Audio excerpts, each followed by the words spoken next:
সুপ্রিয় শিক্ষার্থীবৃন্দ, তোমাদের সবাইকে অনলাইন ভিত্তিক শ্রেণী পাঠদানের আজকের ক্লাসে আমি হানিফ বাওয়ালি, সহকারী শিক্ষক ভৌত বিজ্ঞান, বাগেরহাট সরকারি বালিকা উচ্চ বিদ্যালয়। সবাইকে আজকের ক্লাসে আমি স্বাগতম জানাচ্ছি। আজকে আমি দশম শ্রেণীর দ্বাদশ অধ্যায়ের বিদ্যুতের চৌম্বক ক্রিয়া নিয়ে আলোচনা করব।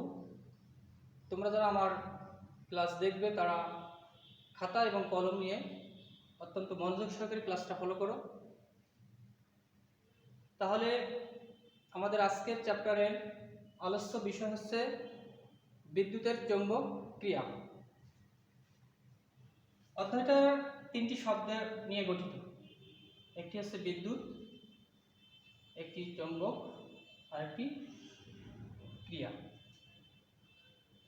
আমরা বিদ্যুৎ বা তড়িতের সাথে সবাই পরিচিত, তেমনি ছোটবেলা থেকেই অনেকেই চৌম্বক নিয়ে বিভিন্ন খেলা করেছি।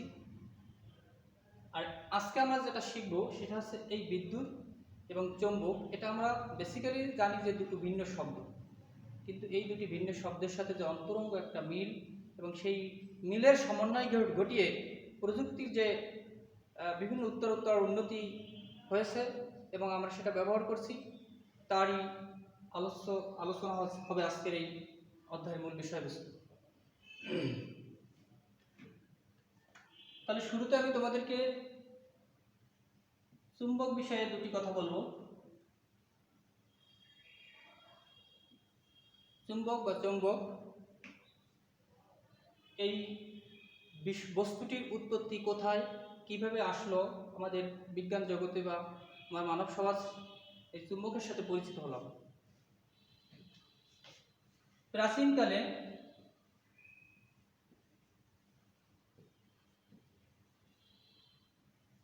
মধ্য এশিয়ার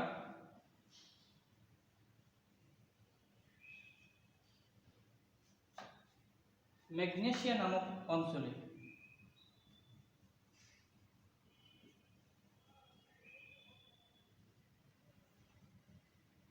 অতি প্রাচীনকালে মধ্য এশিয়ার ম্যাগনেসিয়া নামক অঞ্চলে এক প্রকার খনিজ পাথর পাওয়া গেছে। এই খনিজ পাথরের একটি বিশেষ ধর্ম হচ্ছে এরা পরস্পরকে আকর্ষণ করে। এই পরস্পরের আকর্ষণ ধর্মের বিশেষ বৈশিষ্ট্যকে লক্ষ্য করে বিজ্ঞানীরা বিভিন্ন অনুসন্ধান করে পরবর্তীতে ম্যাগনেসিয়া থেকে এই পাথরের নাম ম্যাগনেট নামকরণ করেন। আর ম্যাগনেট থেকে বাংলায় রূপান্তরিত হয়ে আসছে চৌম্বক। তো এই খনিজ পাথরটা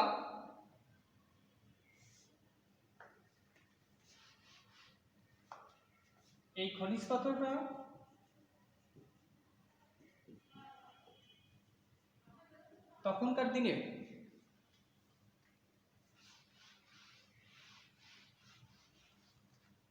বিভিন্ন কাজে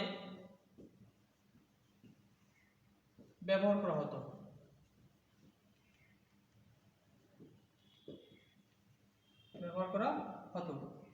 এই বিভিন্ন কাজের মধ্যে এই পাথরের দুটি বিশেষ কাজ ছিল। এরা গভীর সমুদ্রে, আকাশপথে দিক নির্ণয়ের ক্ষেত্রে গুরুত্বপূর্ণ ভূমিকা পালন করত। তাছাড়া এর যে আকর্ষণ এবং বিকর্ষণধর্মী বৈশিষ্ট্য আছে, এটাকে কাজে লাগিয়ে বিভিন্ন কৌশল তৈরি করা হয়েছিল। তো এখন যেহেতু এই পাথরটার মেইন কাজ ছিল দিক নির্দেশক বা দিক অনুসন্ধান করা বা খোঁজা, সুতরাং তৎকালীন সমাজে এই পাথরের নাম লোড স্টোন বলেও পরিচিত ছিল।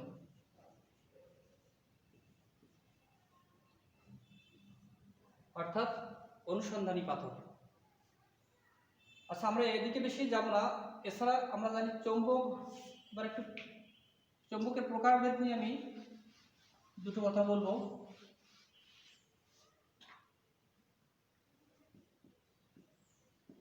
প্রকারভেদ, এটি দুই প্রকার। প্রধানত এটি কয় প্রকার? দুই প্রকার। একটা হচ্ছে প্রাকৃতিক চুম্বক,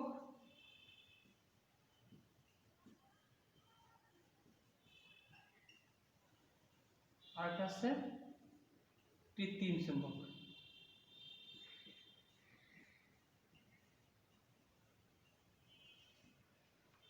তো শিক্ষার্থী বন্ধুরা, প্রাকৃতিক চুম্বকটি বর্তমানে বেশি ব্যবহৃত হয় না, কারণ এটা স্থায়ী চুম্বক বাট কম শক্তি সম্পন্ন। বর্তমানে এই কৃত্রিম চুম্বক, কৃত্রিম উপায়ে বিভিন্ন চুম্বক তৈরি করা যায়, সেই কৃত্রিম চুম্বকটা হচ্ছে বেশি শক্তিশালী হয় এবং এটার প্রযুক্তিতে এর ব্যবহারটা বেশি যুগোপযোগী, তাই আমরা কৃত্রিম চুম্বকটাই বেশি ব্যবহার করি। এছাড়া কৃত্রিম চুম্বকেরও বিভিন্ন প্রকারভেদ আছে, যেমন আমি তোমাদেরকে দুটো চুম্বক দেখাবো। আমার হাতে এই একটা চুম্বক দেখো, এই চুম্বকের একটা হচ্ছে রেড অংশ আর একটা হচ্ছে কি গ্রিন অংশ। রেড অংশের শেষ প্রান্তে লেখা আছে এন, গ্রিনের শেষ প্রান্তে লেখা আছে এস, নর্থ সাউথ। অর্থাৎ তোমরা অনেকে জানো যে একটি চুম্বকের দুটি মেরু থাকে, একটি উত্তর মেরু এবং একটি দক্ষিণ মেরু। তো এই চুম্বকটা, এটা একটা দণ্ড চুম্বক, উত্তর মেরু এটা হচ্ছে দক্ষিণ মেরু। আমি যদি এই চুম্বকটাকে একটা সুতো সাথে এরকম বেঁধে ঝুলিয়ে রাখি,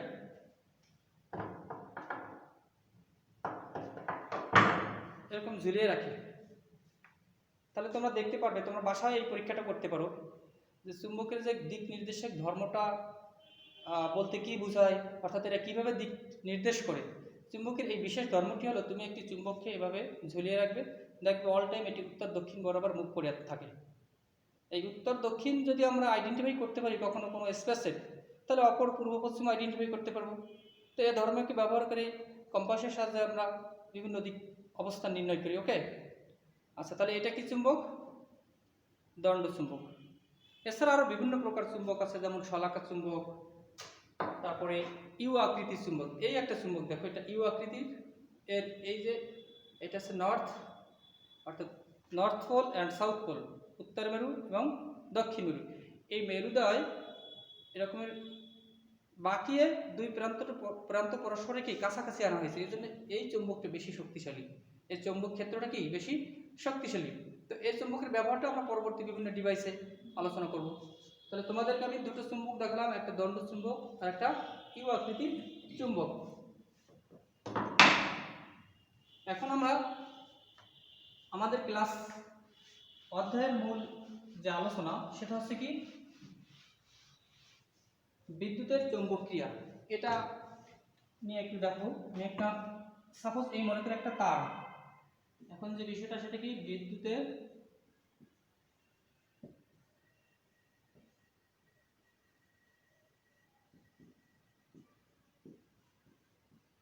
চৌম্বক ক্রিয়া।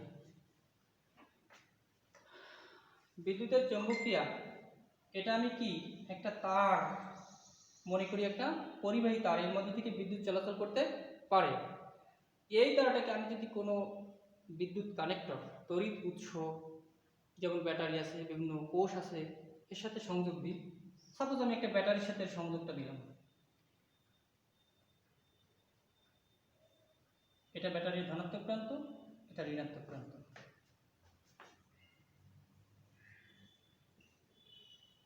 ব্যাটারি, পরিবাহী তার,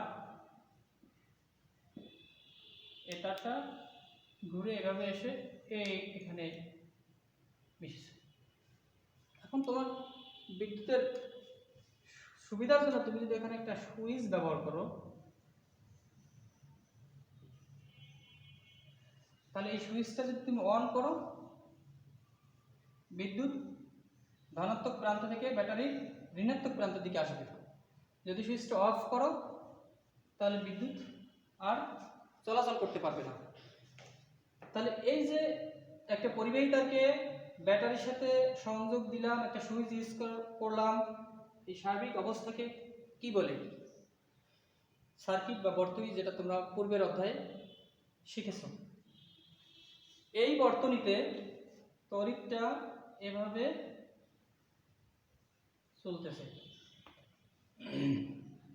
বিদ্যুতের চৌম্বকীয় বলতে বোঝায় যখন কোনো পরিবাহী তারের মধ্য থেকে এভাবে বিদ্যুৎ চলাচল করে তখন এই তারের আশেপাশে একটা নির্দিষ্ট অঞ্চল জুড়ে এই বিদ্যুৎ একটা চৌম্বক ক্ষেত্র তৈরি করে, একটা চৌম্বক ক্ষেত্র অর্থাৎ চৌম্বকীয় প্রভাব।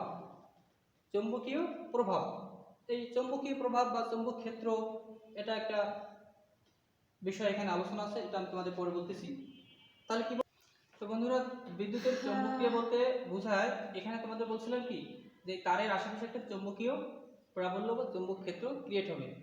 সেটা সাপোজ আমি এইটা একটা তোমার লোহা, এই লোহাটা যখন রাখবো, এই তারের মধ্যে থেকে বিদ্যুৎ আছে, এই লোহাটা যদি আমি তারের পাশে এভাবে রাখি, যখন বিদ্যুৎ পরিবাহিত হবে লোহাটা অটোমেটিকভাবে এই রকমের তড়িৎ যেদিকে প্রবাহিত হবে সেই দিকে মুভ করে থাকবে। এটা কেন থাকবে? চৌম্বকীয় প্রাবল্য বা চৌম্বক ক্ষেত্রের প্রভাবের কারণে থাকবে। এটা হচ্ছে কি বিদ্যুতের চৌম্বকীয় অর্থাৎ বিদ্যুৎ প্রবাহের ফলে চৌম্বক ক্ষেত্র বা চৌম্বক প্রাবল্য সৃষ্টি, এটা ন্যাচারালি তৈরি হয় এবং এই সূত্রকে কাজে লাগিয়ে বিভিন্ন যান্ত্রিক ডিভাইস তৈরি করা হয়েছে। এই অধ্যায়ে আমরা সেটা পর্যায়ক্রমে আলোচনা করব, যেমন মোটর, জেনারেটর, তারপর ট্রান্সফরমার। তো এখন তাহলে প্রশ্ন থেকে যায় যে চৌম্বক ক্ষেত্রটা কি? আমরা শিখলাম বিদ্যুতের চৌম্বক ক্রিয়া বলতে একটা পরিবাহী তারের মধ্য দিয়ে তড়িৎ প্রবাহিত হলে একটা তার আশেপাশে একটা চৌম্বক ক্ষেত্র বা চৌম্বক প্রাবল্য তৈরি হয়। তাহলে চৌম্বক ক্ষেত্রটা কি? প্রশ্ন এখন তোমরা এর আগে কি চলতড়িৎ পড়েছো? ওই অধ্যায়ে যেরকমের তড়িৎ ক্ষেত্র পড়েছো, যে একটা বিন্দু চার্জ তার আশেপাশে যে এলাকাব্যাপী চার্জের প্রভাব বিস্তার করে সেই এলাকাকে বলা হতো তড়িৎ ক্ষেত্র। অনুরূপভাবে একটি দণ্ড চুম্বক, এই চুম্বকটি তার আশেপাশে যে এরিয়াব্যাপী চুম্বকীয় প্রভাব বজায় রাখে সেই এরিয়াকে বলা হয় চুম্বক ক্ষেত্র। অর্থাৎ তোমরা ছোটবেলা যারা চুম্বক খেলা করছো, যে দুটো চুম্বক যখন পরস্পরের কাছে আনছো, যদি তারা সমমেরু হয় তখন বিকর্ষণ করছে খুব, আর যখন যদি একই মেরুতে মানে একই বিপরীত মেরু হতো তখন কি করছে, পরস্পরকে এরকমের নির্দিষ্ট দূরত্বে থাকার পরও কি প্রবল আকর্ষণে কম্বাইন করে ফেলছে। এই যে কম্বাইন করে ফেলছে অর্থাৎ দুটি চুম্বকের মাঝে যে গ্যাপ থাকার পরেও তারা পরস্পরকে আকর্ষণ করছে বা বিকর্ষণ করছে, ওই এরিয়ার ভিতরে চুম্বকীয় প্রাবল্যটা বা প্রভাবটা বিদ্যমান রয়েছে, সেটাই হচ্ছে কি চৌম্বক ক্ষেত্র। তাহলে চৌম্বক ক্ষেত্রের সংজ্ঞা যদি আমরা শিখি তাহলে কি বলবো, যে একটি দণ্ড চুম্বকের যে এলাকাব্যাপী তার চৌম্বকীয় প্রভাব বিদ্যমান থাকে সেই এলাকাকে বলা হয় চৌম্বক ক্ষেত্র। আর সেই এলাকায় চৌম্বকের যে চুম্বকীয় আকর্ষণ বিকর্ষণ বল বা প্রভাব থাকে তাকে বলা হয় কি চৌম্বকীয় বল বা চুম্বক বল। এখন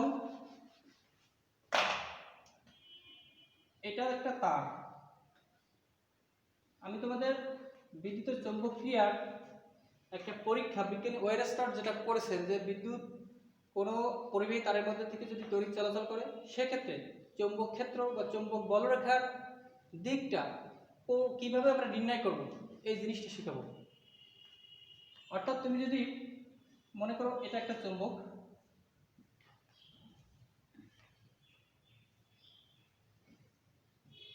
এই চৌম্বকের এটা নর্থ সাইড, এটা সাউথ সাইড। এবার চৌম্বকের মধ্যে এইভাবে একটা বলরেখা, চুম্বকীয় বলরেখা কাজ করে। এটা সবসময় নর্থ সাউথ থেকে মানে উত্তর মেরু থেকে দক্ষিণ মেরুর দিকে এই বলটা কাজ করে। তো এটাকে কি বলে? চৌম্বক বলরেখা। এখন এই বলরেখা বা চৌম্বকীয় ঘনত্ব, এই বলরেখার ঘনত্ব যত বেশি হবে চুম্বকের ঘনত্ব তত বেশি। অপরদিকে আমরা বলতে পারি চুম্বকের ঘনত্ব যত বেশি চৌম্বকীয় বলরেখার ঘনত্ব তত কি বেশি হবে। তো এখন বিজ্ঞানী ওয়েরস্টার একটা পরীক্ষার মাধ্যমে এই বলরেখার দিক নির্ণয় করেছে। সেটা ধরো একটা পরিবাহী তার, এই তারকে আমি একটা ব্যাটারির সাথে কানেক্ট করলাম।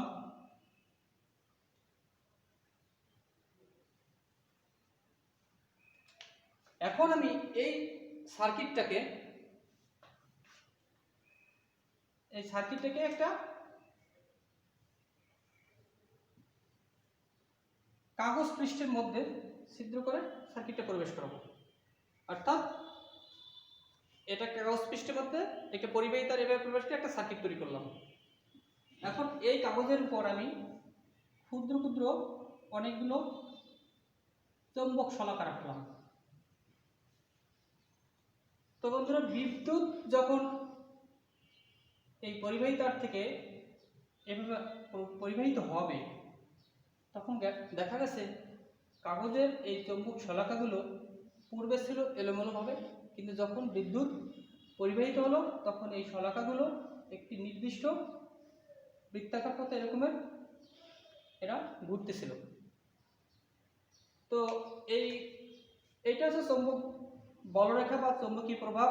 চৌম্বক ক্ষেত্র চারিদিকে চৌম্বকীয় যে প্রভাব বিদ্যমান, এটা চৌম্বকীয় বলরেখার সাথে সম্পৃক্ত। তো এখন আমরা এই চৌম্বকীয় বলরেখা বা এই ঘূর্ণনের দিকটা কোন দিকে কিভাবে নির্ণয় করব, এটা বিজ্ঞানী ওয়েলস্টার ডান হাতি নিয়ম দ্বারা নির্ণয় করছে। সাপোজ এটা একটা পরিবাহী তার, এই পরিবাহী তারের এটা একটা পরিবাহী তার, এই পরিবাহী তারে বিদ্যুৎ পরিবাহিত হচ্ছে উপরের থেকে নিচের দিকে। তাহলে আমরা এটা ডান হাত, এই ডান হাতের বৃদ্ধাঙ্গুলটা থাকবে বিদ্যুৎ পরিবাহীর দিকে। অর্থাৎ আমি যদি এরকমের এই পরিবাহী তারটাকে ধরি, সাপোজ এটা পরিবাহী তার, এটাকে এভাবে ধরলাম, এভাবে ধরলে এই বৃদ্ধাঙ্গুলটা থাকলো বিদ্যুৎ প্রবাহের বা তড়িৎ প্রবাহের দিক, এবং এই যে আঙুলগুলো, অন্য যে আঙুলগুলো, এই আঙুলগুলো আছে তোমার চৌম্বক ক্ষেত্রের দিক। অর্থাৎ এক্ষেত্রে এই দিক থেকে উপরের থেকে নিচের দিকে বিদ্যুৎ পরিবাহিত হলে চৌম্বক ক্ষেত্রের দিক হবে কোন দিকে? এই দিকে। বৃত্তাকার পথে চৌম্বক শলাকাগুলো এইভাবে ঘুরতে থাকবে। এখন যদি আমি তড়িৎ প্রবাহের দিক চেঞ্জ করি, অর্থাৎ আমরা ব্যাটারিটাকে, এটা এই যে ব্যাটারি, এই ব্যাটারির ধনাত্মক অংশটা এখানে ছিল আগে, এটা ঋণাত্মক অংশ ছিল। এবার যদি ব্যাটারিটা এরকম ঘুরিয়ে ধনাত্মক অংশটা এই পাশে দিই আর ঋণাত্মক অংশটা এই পাশে দিই, তাহলে সার্কিটটা যেভাবে হবে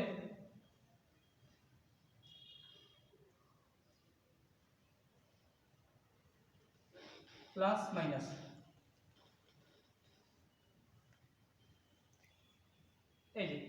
এই ক্ষেত্রে কিন্তু দেখো, এই ক্ষেত্রে এলোমেলো করে যে চুম্বক শলাকাগুলো থাকবে, এবার বিদ্যুৎ পরিবাহিত হবে নিচ থেকে উপরের দিকে।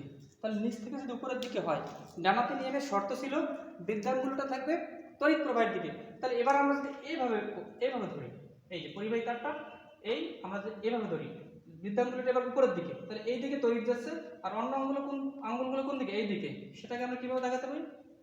এইটা চৌম্বক ক্ষেত্র, তাহলে অন্য আঙ্গুলগুলো এই বরাবর, তাহলে চৌম্বক ক্ষেত্রটা কোন দিকে হবে? ঘড়ির কাঁটার বিপরীত দিকে। আর আগে ছিল কি? ঘড়ির কাঁটার দিকে। এটা হচ্ছে চৌম্বক ক্ষেত্রের দিক নির্ণয় করার একটা কৌশল বা নিয়ম, বিজ্ঞানী ওয়েলস্টার ডান হাতি নিয়ম বলে, এটা আমরা শিখলাম। আচ্ছা শিক্ষার্থী বন্ধুরা, তাহলে আমরা আজকে কি কি শিখলাম? প্রথমে শিখলাম চৌম্বক কি, চৌম্বক কত প্রকার, চৌম্বকের উৎপত্তি কিভাবে হলো, এরপরে চৌম্বক ক্ষেত্র কি, চৌম্বকীয় প্রভাব ব্যাখ্যা করো, চৌম্বক ক্ষেত্র কিভাবে সৃষ্টি হয়, অথবা বিদ্যুতের চৌম্বক ক্রিয়া বলতে কি বুঝো, এরপরে আসছে তোমার চৌম্বক ক্ষেত্রের দিক কিভাবে নির্ণয় করা যায়। এই প্রশ্নগুলো কিন্তু মূলত শিখলাম। তাহলে তোমাদের আজকে বাড়ির কাজ হবে এই প্রশ্নগুলোরই। বাড়ির কাজটা আমি লিখে দিচ্ছি, তোমরা সবাই লিখে নাও। নাম্বার 1,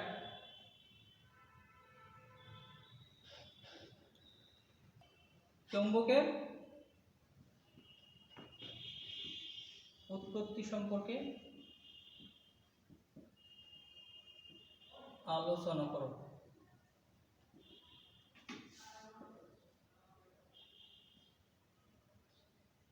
চৌম্বক কত প্রকার এবং কি কি?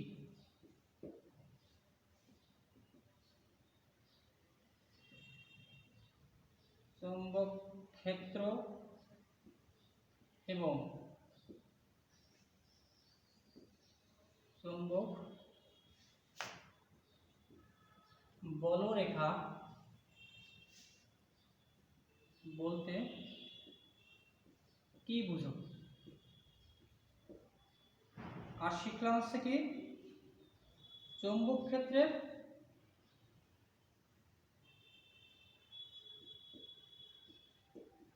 দিক নির্ণয়ে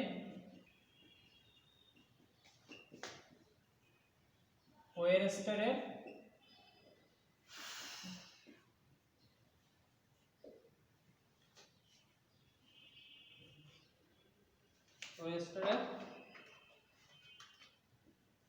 ডান হাত নিয়মটি ব্যাখ্যা করো। আচ্ছা, তাহলে এই প্রশ্নগুলো করবে, এটা থাকবে তোমাদের বাড়ির কাজ। অতিরিক্ত হিসেবে আমি তোমাদের যে জিনিসটা দিব সেটাও একটু তোমরা লিখে নিতে পারো, সেটা তোমার বাসায় ট্রাই করবা। সেটা হচ্ছে এই যে প্রশ্নগুলো লিখছি এর মধ্যে অতিরিক্ত আসে, দেখো বিদ্যুতের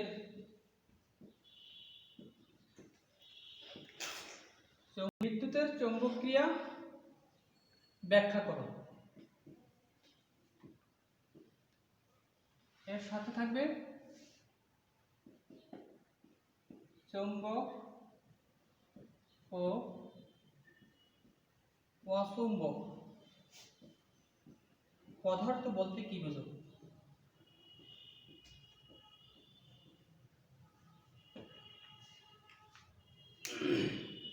তো শিক্ষার্থী বন্ধুরা, এই প্রশ্নগুলো ছিল আজকের আলোচনার মূল বিষয়বস্তু। তোমরা এগুলো ভালো করে মুখস্থ করে শিখে রাখবে এবং নেক্সট ক্লাসে পরবর্তী থেকে আমরা আলোচনা করব। নেক্সট ক্লাসে আসার পর্যন্ত তোমরা সবাই ভালো থাকো, সুস্থ থাকো, সবার সুস্বাস্থ্য কামনা করি। সবাইকে ধন্যবাদ। আল্লাহ হাফেজ।